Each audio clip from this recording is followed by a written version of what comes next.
Taxation is theft. Please, at least leave us alone in our living room. My job is to find the truth. Double the taxes. I'm a human being. God damn it! My life has value. Triple the taxes. This is an IRS agent's dream. If you think that the Capitol will ever treat us fairly, you are lying to yourself. Beautiful, lovely taxes. Sorry, but I don't do taxes. Did you see the memo about this? The government is a greedy piglet. Just leave us alone. Do you know what Ralph just said? The roads! You boys like Mexico! I'm as fine as hell, and I'm not gonna take this anymore! Welcome back. We are live. Taxation is theft, and I've got with me today Jason Bassler. How's it going?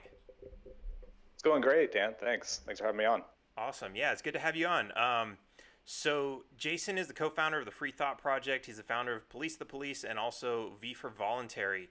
And we've worked together in the past. It's always awesome to hear your voice. And there's been a lot going on that we wanted to talk about in regards to social media, I guess any kind of media censorship, but specifically social media. So recently there's been a couple phases of this censoring that from Google and Facebook and everybody else. It started with what's his name, Alex Jones, and some others, and then they started getting more aggressive with it, and they took down a list of something like 20 or 50 Facebook pages, and a couple of those were Jason's pages, and they were pretty big. They had a pretty big following, and they weren't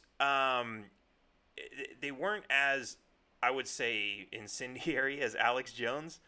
They were really more like, fact-revealing type pages. But here to talk about that with us and has better facts than I do is Jason. So, yeah, how about that? Yeah, well, it's a bunch of bullshit. Yeah. That's how I feel about it, obviously, right? But no, it's actually, in many ways, lit a new fire under us, and it's actually opened up the doors and led to many opportunities, interviews like this one. So I'm trying not to just focus on the negative of it, because it could be overwhelming at times. I spent 6 years building these pages up, and to have them all just taken away at the same time. And not to mention, I don't think you went over this in the intro, but Twitter also, on the very same day that we had both of our main pages removed from Facebook, Twitter also decided to remove both our accounts from Police the Police and the Free Thought Project. Granted, those weren't as big. Our Facebook pages were definitely larger. And when I say our Facebook pages, I mean like a whole network. I probably created about 5 over the course of my time on Facebook. And the 2 largest were the Free Thought Project, which had 3.1 million fans, and then Police the Police, which had 1.9 million fans. And altogether, out of all the pages, is around 5 million fans. So, they definitely did some damage, and it's hurt our reach. It's hurt our bottom line as far as just being a business and trying to have ad revenue come in so we could continue to pay our writers. At one point we had 6 writers. We had 3 people helping us with social media, and those people are all out of jobs now. It's back to bare bones. Me and the co-founder of the Free Thought Project, Matt Agarist. I'm sure many of your listeners are familiar with him. And he's the editor-in-chief who does all the writing. I handle the social media side of things. I do the memes, the videos.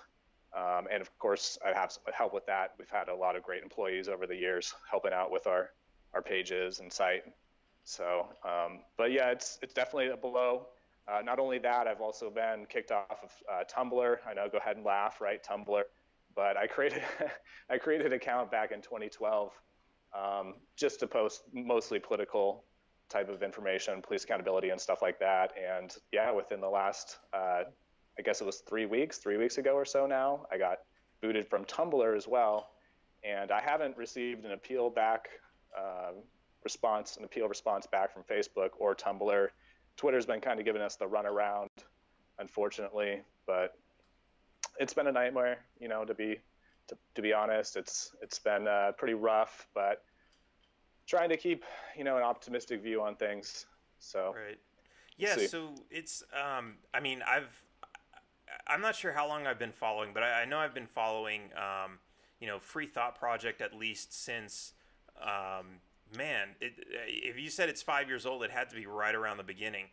And I've watched a lot of the stuff that you've published, and you've got a lot of really great content, and I know, like, this isn't. For a lot of people who are on Facebook who don't understand what goes into building a page and, collecting all this information and putting that together, they think you're just like, some guy, in your mom's basement with your laptop making memes all day. It's definitely not like that. There's a lot of work that goes into it. Taxation is theft. I only run it part-time, and it's like completely overwhelming just to, do what little information I have, especially compared to your page, which I know, like, you had people digging up facts and putting together articles and so much, and to have that just all kind of taken away has got to be devastating. But what's really interesting about this is, like, so I know they went after Alex Jones saying he was fake news, and I guess, I don't even know how that works, because he's like totally, like, he's got his head up Donald Trump's ass, like he's the greatest thing. So I don't even know how he got censored. But it's like the stuff that your pages were posting, it's not like you were posting really offensive, like you weren't really calling people out and saying, go kill this politician because he's evil, and he's an alien child or a lizard person or whatever. You were really posting facts and really important information on really relevant issues, especially with the police and all the police misconduct videos and everything, which I'm sure the government has a really great reason to censor all that stuff just because it makes them look bad. But it's just it's kind of like, it's still hard to believe after seeing everything, after knowing what's gone down. It's still kind of hard for me to believe that this actually happened the way that it happened. It's just like, is this a temporary thing? Was it, it's just, I don't know. What do you feel about that? Like, are you still kind of like, is it still hard for you to believe, or? Yeah, I mean, yeah, we're still picking up the pieces, still rebuilding.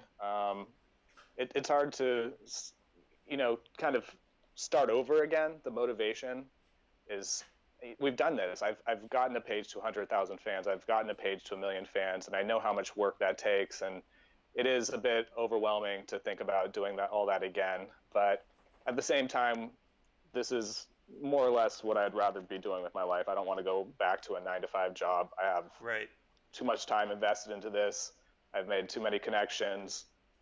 So I'm going to continue to do whatever I can. And in fact, we're not taking this laying down. Like I said in the beginning of this, like this has motivated a lot of us. And actually, we've got next month, we're starting to plan a conference, not a conference, I should say a summit, a meeting of the minds for about 50 journalists, social media activists, influencers.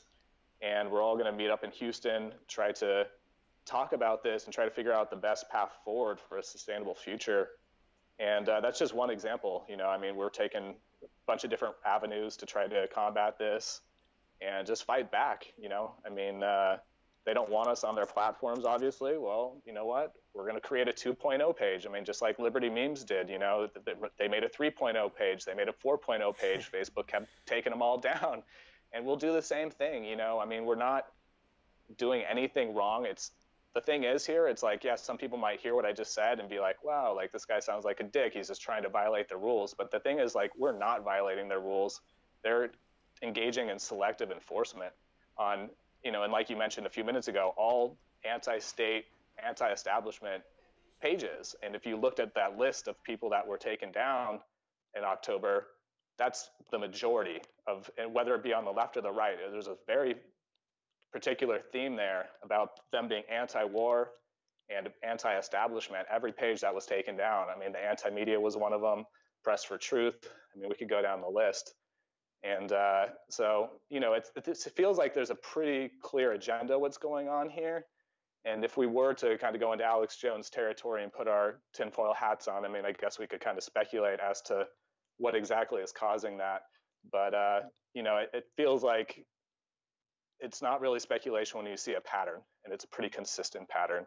And I mean, we reached out to you to help with some of our video work earlier in this year. We had to actually start getting kind of creative and figure out how we're going to continue funding our operation. So we had to reach out to a few different crypto companies, and we actually did a partnership with Dash from about April to July, I believe.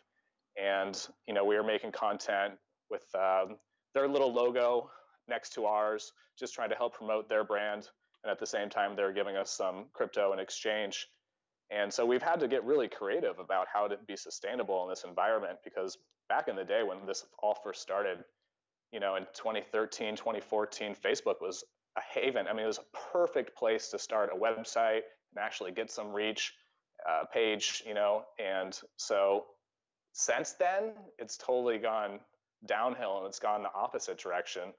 So, it's definitely getting harder and harder as time goes on, and that's why it's so important that we have this summit and start kind of moving all of these people, all of these kind of what Facebook would call fringe publishers, content creators, over to one particular alternative social media platform.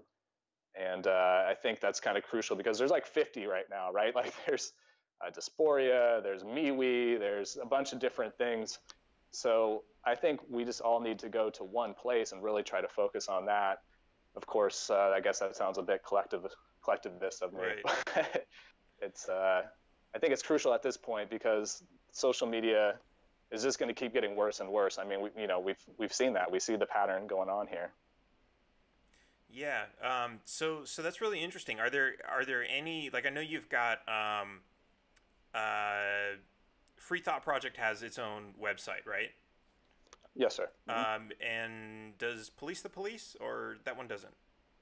No, that one doesn't. That was mostly just a Facebook page. And I should mention, at one point, it was the largest police accountability platform anywhere, police accountability community anywhere on the internet, when we had 1.9 million fans. So yeah, that's huge. Right, and just the fact that Facebook took that down, it's like, well, what are you really trying to do here? Like, they also took down Cop Block's Facebook page and Filming Cops. And to me, it kind of seems like they're anti-police accountability, which is funny, because, a lot of people think of Facebook and all this censorship going on with social media as being kind of left-leaning. Right. And that's certainly, like, police brutality, police accountability is, that's one of their focuses on the left, at least social justice. Yeah, warriors anyway. It's I don't know. It's really interesting, because like you said, it's getting into tinfoil hat territory, but like, we know there are programs like Operation Mockingbird that was it was out there designed to control the media, and now that we have this basically an alternative media that's not centralized, that they can't just the White House can print up a press release and send it to on the newswire to like every news organization in the country, but they can't get that into everybody's news feed on Facebook, because it's it's user generated content. So it's kind of like it's like a different process that now they're probably over there trying to figure out how to control. Like the Operation Mockingbird was what, in like the 60s or 70s, and it's like that's we didn't find out about it until like 30 or 40 years later. But these programs, like, they have to still be going on. It's not like they just say, oh yeah, we're gonna we're done with that, it didn't work. No, it did work. I'm sure it's still going on, and they're trying to figure out ways to adjust to these newer alternative forms of media as well. But so, like, what's really interesting about the internet is, so you have your webpage for Free Thought Project, and you can still kind of really control, for now anyway, that's on your own server. They can't control that. They can't, they can censor it through Google if people are searching through it, but if people are sharing your links and redirecting each other to that page, it's really kind of out of their control at this point. So I guess what's the extent that you're using that as, to continue on the platform at this point? it's certainly, our main focus. If we were able to just generate organic traffic, that would be ideal. But I think most people are pretty conditioned to use social media. Not even conditioned, it's just a time preference thing. Like, you only have so much time in the day, so it's easier to compile all your different news sources into your just Facebook feed or whatever, So I get it. That's why it's important that we do try to migrate away from Facebook. But yeah, I mean, we do have email lists, I mean, we do try to everything you could think of, more or less. The fact that we have to resort to ad-based revenue is kind of disappointing. I wish there were somebody who was stepping forward, a big donor who was, a huge libertarian, something like that. That's kind of wishful thinking, obviously. I mean, we've tried to go the crypto route. Obviously, crypto's down quite considerably right now, so I don't think that's going to happen anytime soon. But we're doing anything we can. I mean, we're literally fighting tooth and nail to stay alive, but we'll make it happen, one way or another.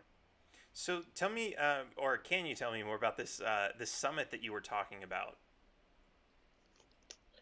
Yeah, no, I'd love to. So it's going to be in Houston next month on the 12th. We already have the conference. I think it's a community center. We were trying to get a hotel, but our budget just isn't, cut out for that right now. So we're going to do a community center, which should be large enough. It's going to be streamed. So we'll have a Zoom live stream, and possibly I was talking with Bill Ottman from Minds. He's the CEO and founder of Minds, and apparently they have a video chat that's going to be coming out soon as well. So going to try to, incorporate that. And personally, I like Minds quite a bit. I'm a bit biased. I've tried out a few of these others, like MeWe, and MeWe is nice. It has a nice user interface, but I like the idea that Minds is open source, it's decentralized, and it's crypto-based. And I feel like that's going to be kind of the future of where social media will go. I mean, maybe not within the next year or two, but eventually it's just more advantageous to use those types of,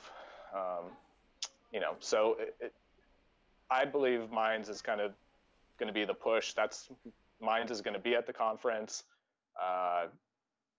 There's going to be, I believe, a lawyer who's going to be coming as well. He wants to talk about like a class action lawsuit against Facebook, against Twitter. This lawyer is actually representing PragerU right now against Google and YouTube for censorship issues. So It'll be quite a different array of people there, but I think we all have the same common cause and interests to, really speak out against censorship and try to all put our minds together to figure out exactly the best way to combat it and also just survive and prepare for the worst. Because like you were mentioning, we have our website now, but who knows? I mean, the PC police could try to smear us, and website hosts could start be, more selective of who they do business with, and they could take us down. I mean, as we both know, as free market advocates, that will open up the doors for new competitors to start who are more, fair and open to free speech. But that process takes a while. So, that's why it's really crucial for us to get together right now and really put our minds together.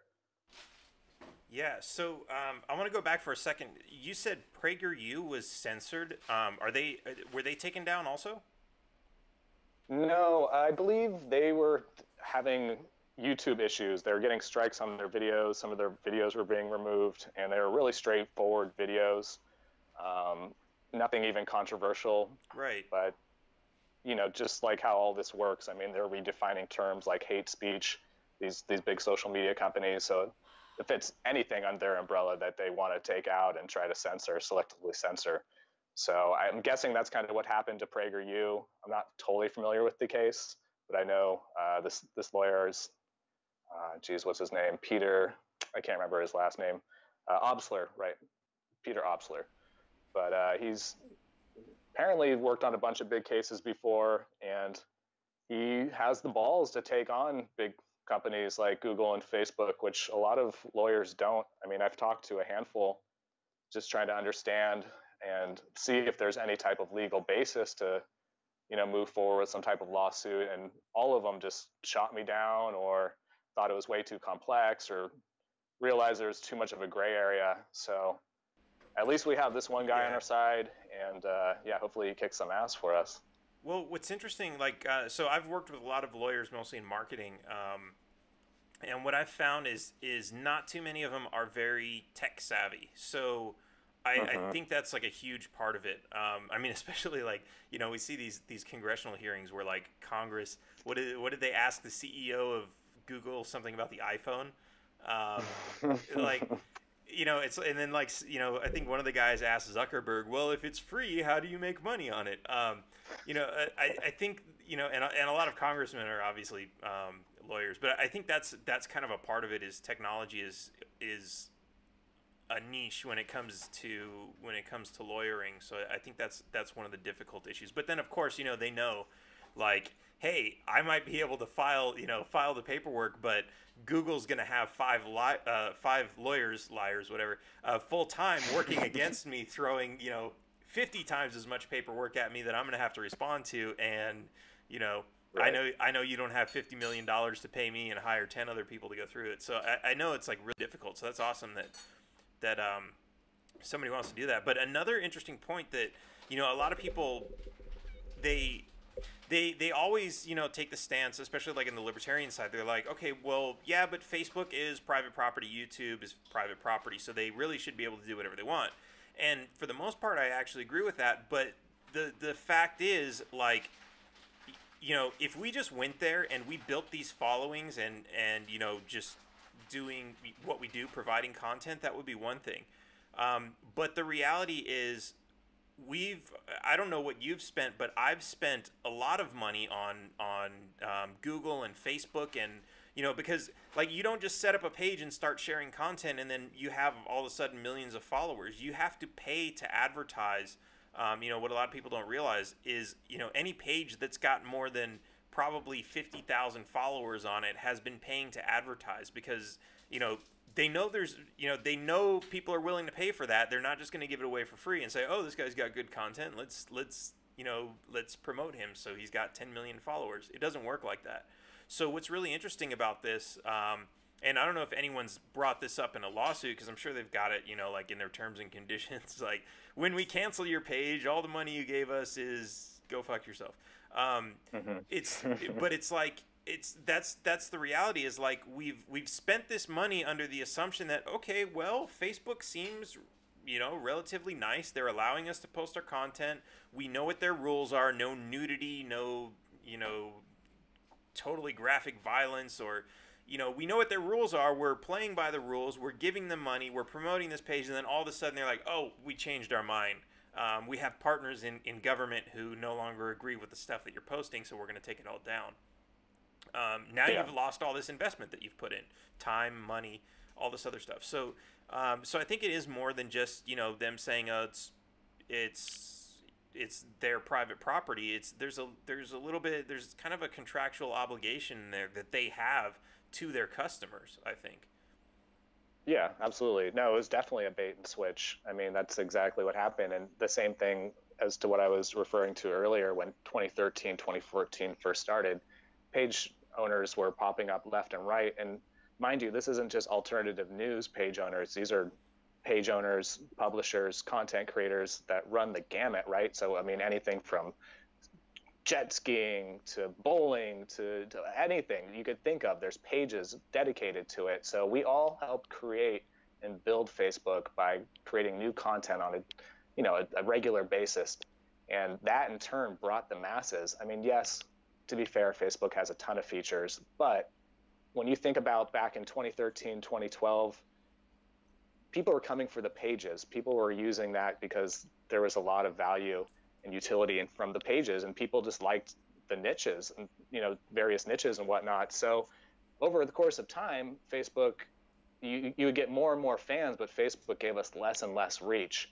And like you said, it's not impossible to create a page and get fans, but generally it helps. I mean, it is a pay-to-play system. That's what they've kind of set it up to be. So over the course of our 6 years, we didn't really actually give Facebook much, but we did kind of test things here and there just to see how they would work. And I think we gave them around $3,000. But, like you said, that's a bait and switch. That's like, that's a classic fraudulent, action. And so that's one of the things that this lawyer that I've been talking to wants to certainly, confront Facebook about. And it is messy. There is, a blurry line there. It is a huge gray area. So it is hard to really tell what's going on and how any type of lawsuit could move forward.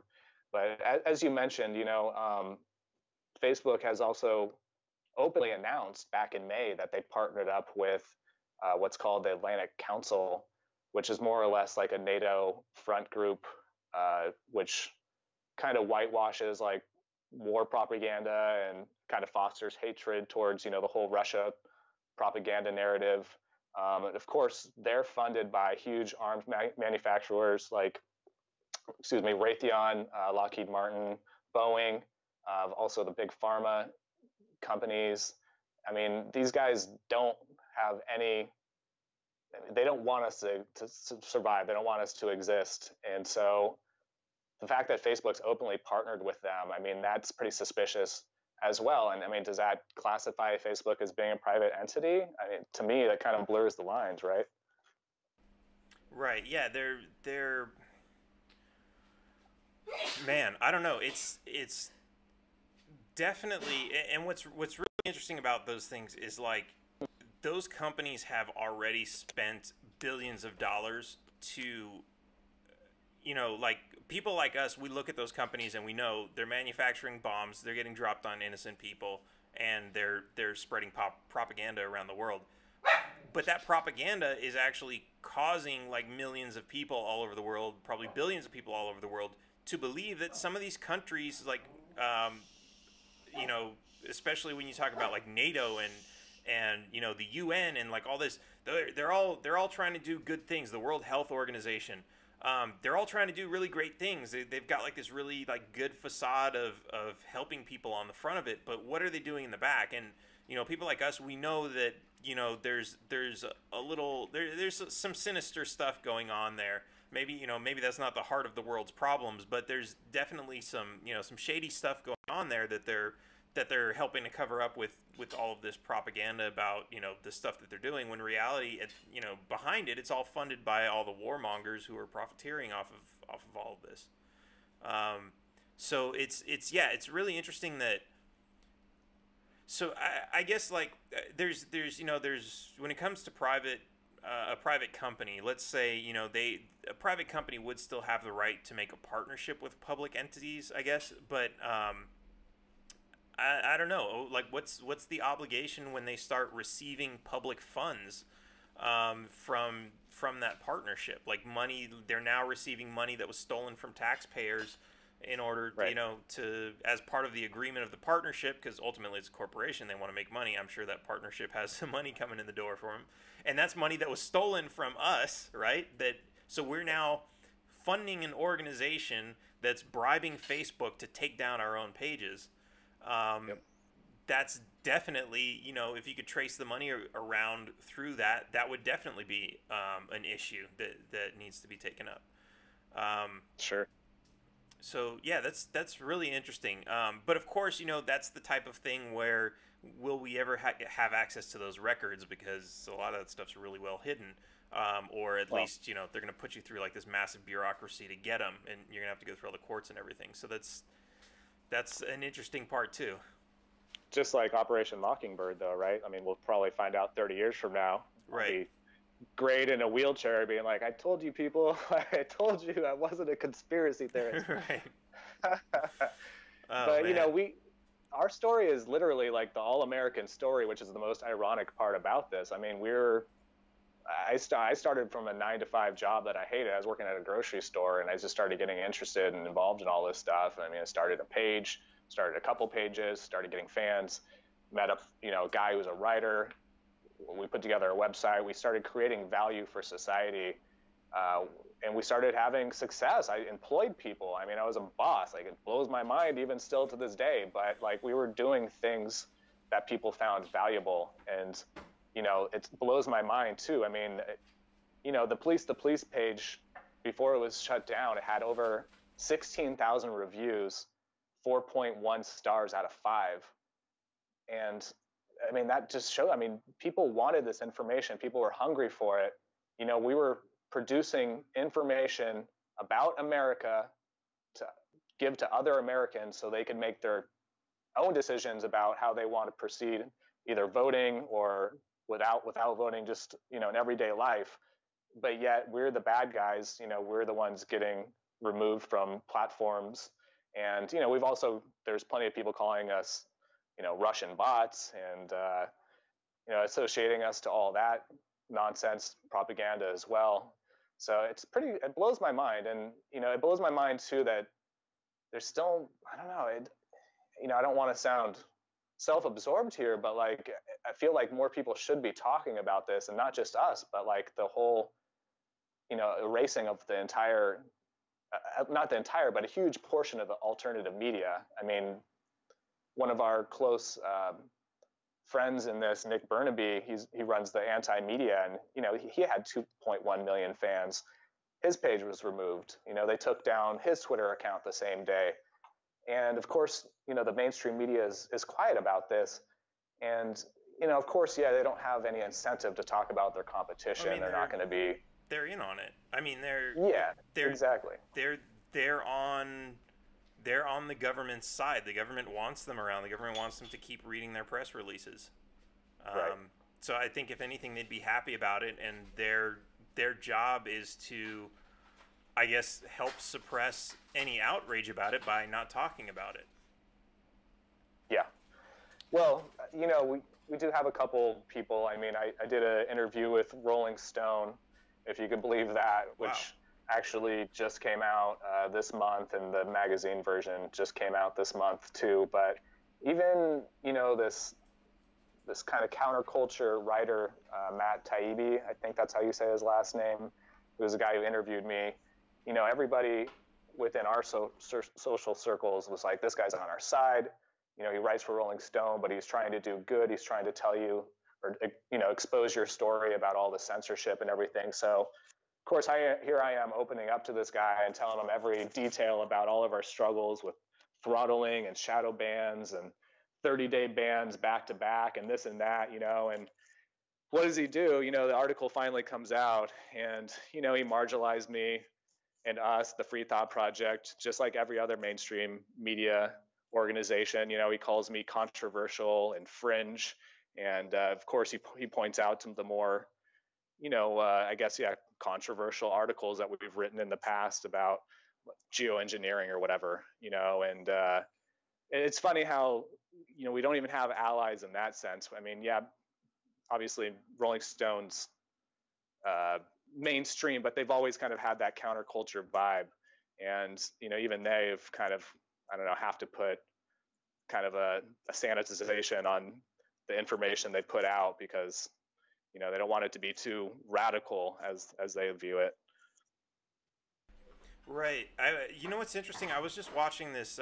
There's a new movie on Netflix about the National Lampoon, and how that whole company, got started with, first it was a college magazine, and then they were trying to turn it into a national magazine, and they were just posting like, this was like, it was comedy, but it was like outrageous stuff that was pissing everybody off, and it was controversy, and it was kind of a different thing. Nobody was necessarily trying to censor them, but at the same time, I guess they weren't trying to, like, I don't know. It's hard. It's hard to connect these two, because it's not like there was a Facebook that they, a parent organization that they could go to and say, hey, censor them. But they were trying to sue them. They were trying to, none of the other the publishing companies wanted to do business with it because it was too controversial. People are afraid of controversy. They wanted to publish stuff that's safe, that they know is going to sell, it's not going to offend anybody. It's going to make some money, and that really, that's really the theme with a lot of things. Actually, here's another interesting story. I have a friend. I grew up in LA. I did a lot of video editing, and I helped a lot of people with various projects over the years. And for my presidential campaign, I reached out to some friends. One of them's kind of a smaller celebrity, and they work with somebody who is a talent manager. Who knows a lot of celebrities, and they're always going to events that have bigger celebrities, and they're kind of like in with the pulse of Hollywood. And I reached out to him and I just said, hey, can we have a short phone call? I want to, we haven't talked in a long time. I want to tell you about my campaign. And they basically said, well, oh, and I had a clothing line a while ago that they helped me promote. And they basically said, well, that's really great. Yeah, we'd love to catch up sometime, but we really don't want to work with anything that has to do anything with politics because we're afraid we're going to get blacklisted in Hollywood, and we're already struggling, and nobody's going to want to do business with us if we even mention the word politics or any of this. And I'm like, I heard that, and I kind of expected it, but at the same time, it's like, so one, these are people that are like really close to me saying, yeah, we're not going to do that because we're really worried about our careers. But at the same time, there's kind of like it's kind of like, it's contradictory, because at the same time, Hollywood talks about politics all the time. Like a few mass shootings ago, they came out, all these celebrities got together, the ones that are in all the movies with all the guns got together and made a video that was like, yeah, it's time for common sense gun control. And it's like, wait a minute, you guys are over here saying you don't want to do anything with politics, and yet here you are doing this. And then we had a handful of them who were out there saying Trump's an asshole. I think like, what's his name, the older guy, I can't think of his name right now, Taxi Driver. Robert. Yeah, Robert De Niro. He was saying Trump's an asshole or whatever, and they're obviously, we know Hollywood is very left, and it's like they don't want anything to do with politics, but every once in a while, when it fits their agenda, they go for it and they just do it. And everything else besides that, it's like all like subtleties within their movies that if you look hard enough, you can see them, but they're just so subtle that like you can't, like, if you point at them and say that's why they did that, no one would believe you. Sure. I don't know. That's just all like so like mind blowing. It's like it's there, it's right in front of us, but I don't know. I guess you have to have your eyes open to see it. Well, I'm sure if you had mentioned to your friend anything about being an anarchist or mentioning, the name Ron Paul or any trigger words like that, then it would have been like, we don't know you. Don't text this number again. Yeah, right. Exactly. I roll in and hang up. But yeah, I mean, I hear you, man. It feels like anything mainstream is pretty much in line with the establishment. And obviously Hollywood is very mainstream. So, there are a bunch of hypocrites, of course. I mean, I feel like there's probably some of them that have good intentions and like they just really don't understand that they're useful idiots. I mean, personally, like I grew up in the forest. I have an appreciation and care for the environment. So like there's a few of them, that want to do good, but ultimately they're just kind of duped into being useful idiots. And, it's a mess, man. It's a total mess. And you're right. I mean, they're nothing but hypocrites. They'll speak out on certain issues, and yeah, they're the biggest, gun advocates out there. Maybe inadvertently they don't realize it, but when you're, in these movies that are very influential for very limited minds, people who don't really understand the full scope of what using a gun is or whatever, the people are very influential. And so it's like, yeah, of course, like you're going to have an impact, but then you come out, and say you're anti-gun, and I'm sure a lot of that is just trying to jump on the latest wave of, feels and emotions and quote, doing what's right. But it's a mess, man. It's definitely a mess. And it's crazy that you came from LA. I actually lived there for about 5 years. I didn't know that you were from LA. And, it's funny because you don't think when you're there's any other libertarians or anybody that kind of thinks like you at all. And then I leave and I'm like, wow, a whole bunch of our traffic on Facebook is coming from LA. Like, where are all these people when I was there? Like, they didn't exist. Right. Yeah, it is. Like, every time I travel out there, I mean, I run into a couple, but I mean, I was handing out taxation and theft stickers all over the place, and people would just look at me funny, like, what is this? You're crazy. I remember I gave them to some kids that were working at, like, I've got two funny stories because they were like at these two little shops right next to each other. I gave one to this kid, and he was obviously like it was a family business. He wasn't even getting paid for being there. And he's like, taxation is theft. What does that mean? I'm like, do you like paying taxes? He's like, I don't pay taxes. My parents pay taxes. And I'm like, okay. And then I go next door, and it's like this little ice cream shop, and I give them to these people that are they're maybe 18, 19, working the register, and I'm like, here, take one of these. They're like, taxation is theft. What does that mean? And I'm like, well, the taxes that they're stealing out of your paycheck. And they looked at me like they didn't know there were taxes being stolen out of their paycheck. I was thinking about that for a couple days, and I finally came to the realization it's probably because everybody's on direct deposit now, and they don't get that check that's just like, this is how much you earned, and this is how much they stole from you. Right. It's yeah. It's crazy, but yeah, there are some pretty intense libertarians out there. It just seems that maybe they like to hide in the shadows because of everything else that is out there. Maybe that's the reason. Yeah, that wouldn't surprise me. I mean, I know there was a few protests at that time. I think it was like right around some of the Syria conflict, and so I mean, I was being active, but I was having a hard time connecting with anybody with the same ideology. And the same thing, and then I moved up to the Bay Area, and it was even worse, of course, but yeah. I'm out of there now. Yeah, it's interesting, but and of course that's why Texas is pissed off, because they're all moving out there, and Texas is like, even the people who don't call themselves libertarians are pretty libertarian for the most part. Right. But yeah, so I want to go back to this event that you were talking about for a minute. Is this going to be open to the public? Are there tickets for sale, or what's the deal with that? It's going to be kind of in-house, closed, private. We don't want to get too many people, like too many cooks in the kitchen. Not to say that we're like, super selective. So I mean, if anybody's listening to this and they have some good reach and feel like they have something to add to the conversation, happen to live in Houston, like by all means reach out to me or Daniel and have Dan connect us.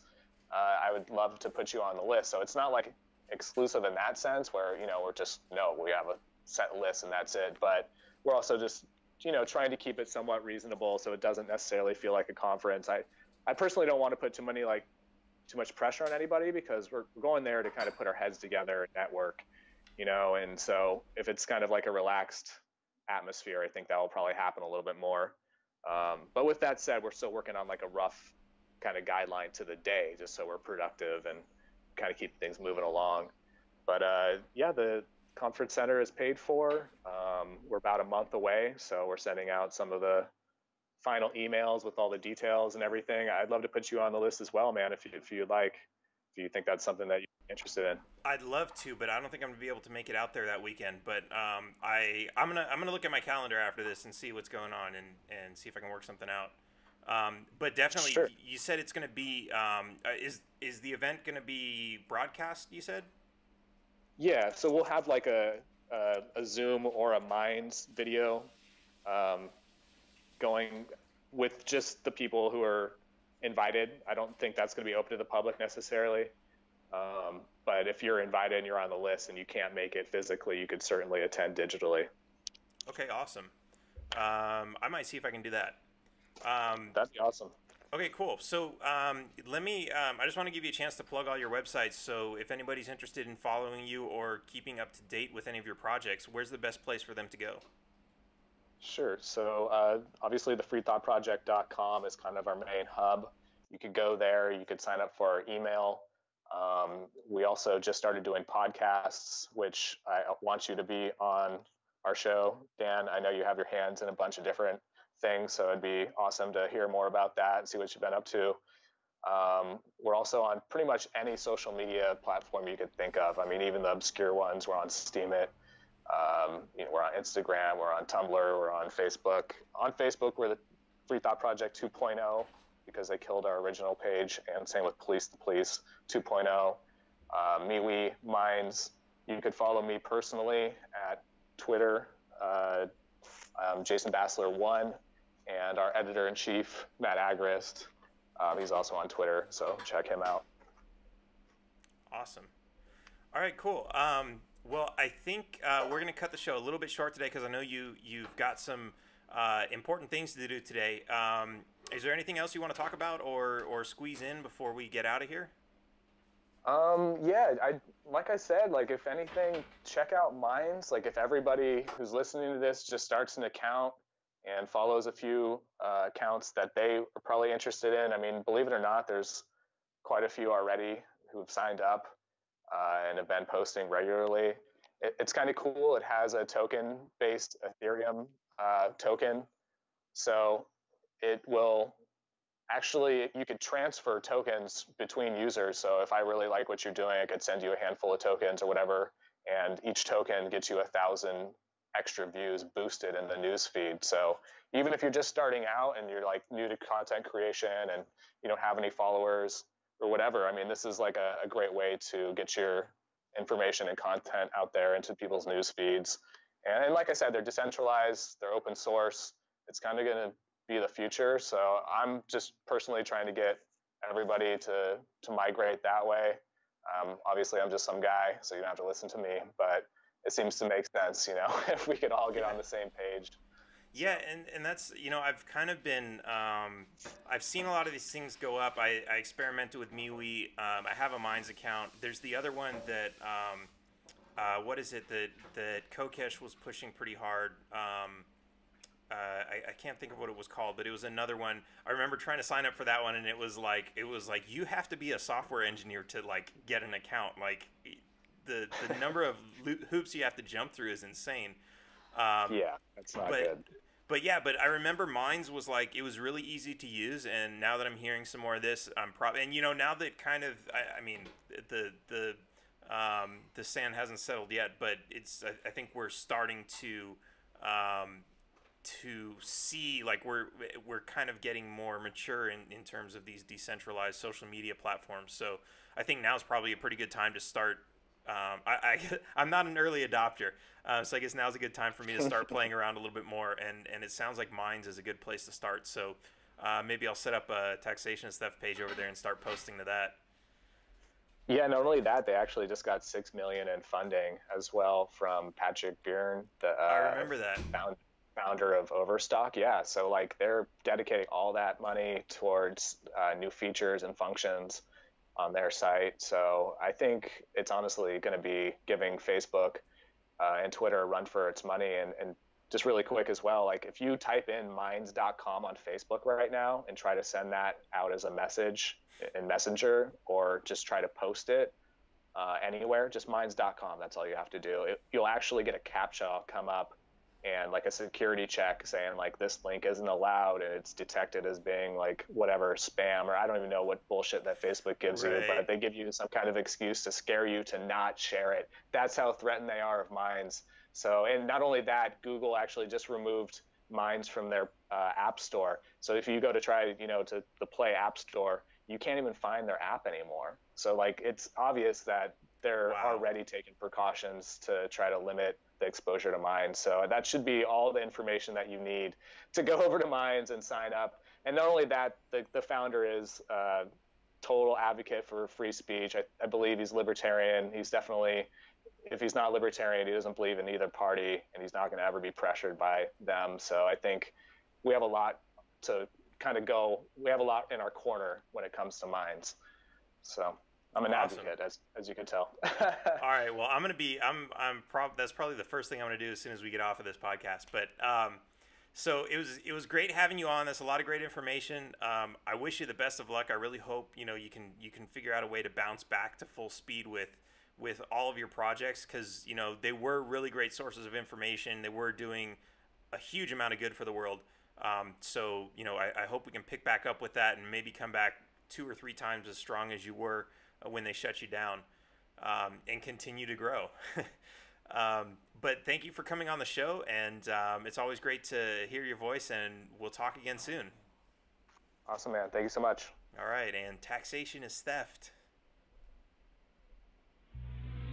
Taxation is theft. Please, at least leave us alone in our living room. My job is to find the truth. Double the taxes. I'm a human being. God damn it!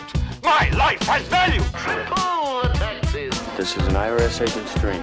If you think that the Capitol will ever treat us fairly, you are lying to yourself. Beautiful, lovely taxes. Sorry, but I don't do taxes. Did you see the memo about this? The government is a greedy piglet. Just leave us alone. Do you know what Ralph just said? The roads! You boys like Mexico!